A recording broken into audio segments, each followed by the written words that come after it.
Everybody, in this video I want to hear your opinion regarding nerfs basically in games like Clair Obscur Expedition 33. Now, we know that the Stendhal was nerfed by 40% in terms of its sheer output damage. And I can tell you the reason I agree with it in the bottom line is because I wanted to use the skill, and of course the skill are limited, and also the skill what they do in the set of skills are limited and unique. I mean, I wanted to use it, but it's overshadowed actually everything that I didn't want to use it because just one-shotting everything in the game. It's worth mentioning that there are things that are going to be what people describe as one hit or broken in the game. The thing is that it's not like it's just working straight off the bat where I'm actually equipping it, and with my setup I just one-shot almost everything. I just need to work a bit more in order to get to the point where I deal that extra damage, and this is fine. Some told me about, for example, about gradient attacks like gommage. I don't care about that, but when I have a skill that I want to incorporate in the build, that there's some kind of synergy with something else, I don't want it to overshadow everything. And I can tell you that after the nerf, I'm happy with it. I'm satisfied. I'm a satisfied gamer after that nerf. It doesn't overshadow everything. I incorporate it as part of my two builds. So for me, it's my own experience. It doesn't matter if other players in this situation are playing with me or not. It impairs my gameplay experience when I play on my own. Of course, things change when you need to balance a game that is a multiplayer game. Things become even more significant there, but it doesn't mean that single-player games shouldn't be balanced.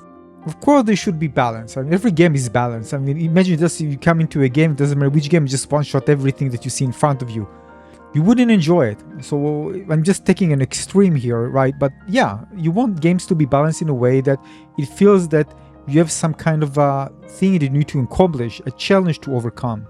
There are people, of course, who just enjoy it, install a mod and just go into a game that people see as hard, just one-shotting everything and enjoy sharing it, fine. But this is, I think, a small percentage of gamers.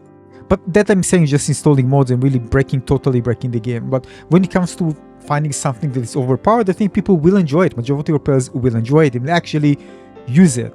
Because I think that they don't feel like they're breaking anything. They discover something that is very strong and they continue using it. So this is a kind of fine line, for me, for example, I'm true with myself about that. I don't want that because I know this is too powerful. It's just too easy to basically lead me to a situation where I don't need to do a lot in order to eliminate everything in the game. And the difficulty doesn't change anything. I still can one-shot everything. Now, I was tempted to use it, of course, at the beginning, for sure. But then I realized that, no, I'm not really having fun here. I was kind of, true to myself. And then I decided to drop it later on, and then it nerfed, and then I used it again.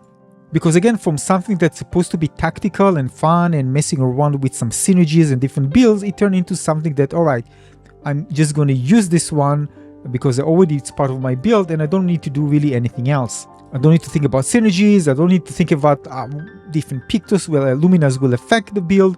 I just activate it, use a certain weapon that I actually enjoy using, and it's over, the fight is over.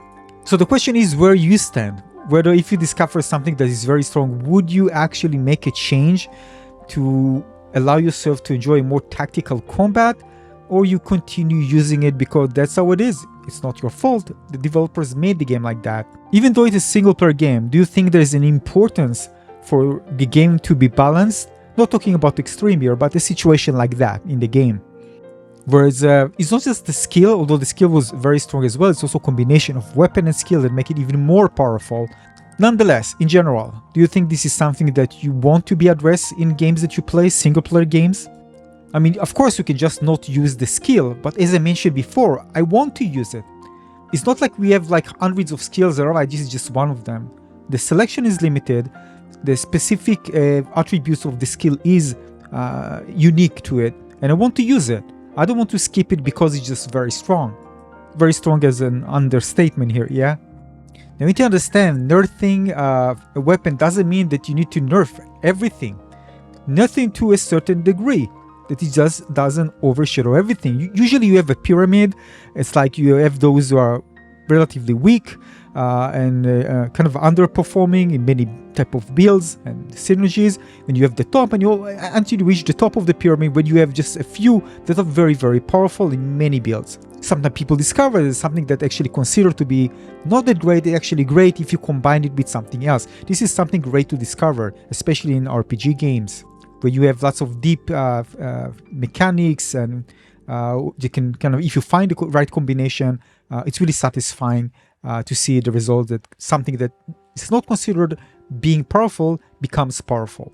So instead of having one thing that's just at the top of the pyramid by itself and it's super powerful, you just lower it to be, among the more powerful ones that are out there.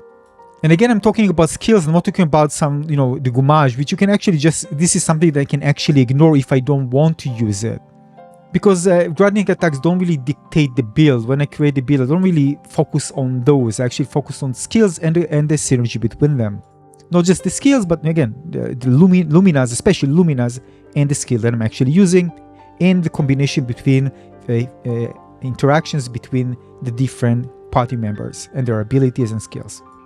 Now, there are ways to make things powerful in the game, and of course, the more experience you become in that, the more things you unlock, the more powerful things you can create, and this is good, but not something that can actually overshadow everything relatively early in Act 3. I mean, not relatively early, straight on from finishing Act 3, when you unlock the ability to deal more than the cap damage.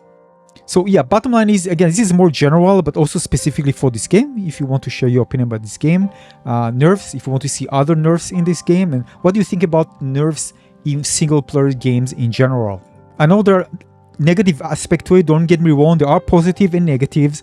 So of course, people, when they start playing the game, there's such change and they need to make changes. Usually people don't play many playthroughs, they play one, and they already got a situation where they're actually using something and they don't want developers to suddenly shift something that will make them drop what they're actually using already.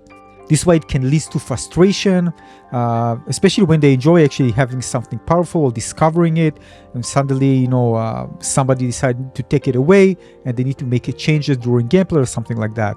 So I do acknowledge there are things that can lead to frustration, and this is something that developers should also consider when they are deciding to make a certain nerf. They need to take everything into account. So they need to use user feedback and collect the information and statistics in order to decide whether it's the right thing to do. Imagine when you develop a game, I actually mentioned it before, you develop a game and you see, let's say that 90% of people just using a single weapon, a single skill in the game, and that's the main thing. And you look yourself as the developer and you think like, all right, that's actually good, or you think maybe you made a mistake, balancing mistake that let people not even try or explore the rest of the game or what the game has to offer because you just introduced something that is basically overshadowing everything. So this is a question, of course, the developer need to ask and decide if they want the game to be remembered by, just a game that you can just get this weapon, just stream through it, brute force your way through by just sheer damage.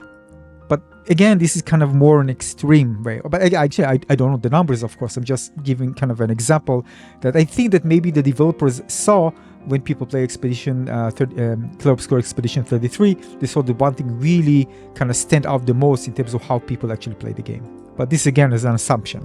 So your thoughts in the comment section below, let's discuss it there. I really want to hear your opinion. Of course I have mine, but I want your opinion about that. Yeah, let me know. Maybe some examples from other games that you play that was actually positive or negative in the comment section below. Thank you.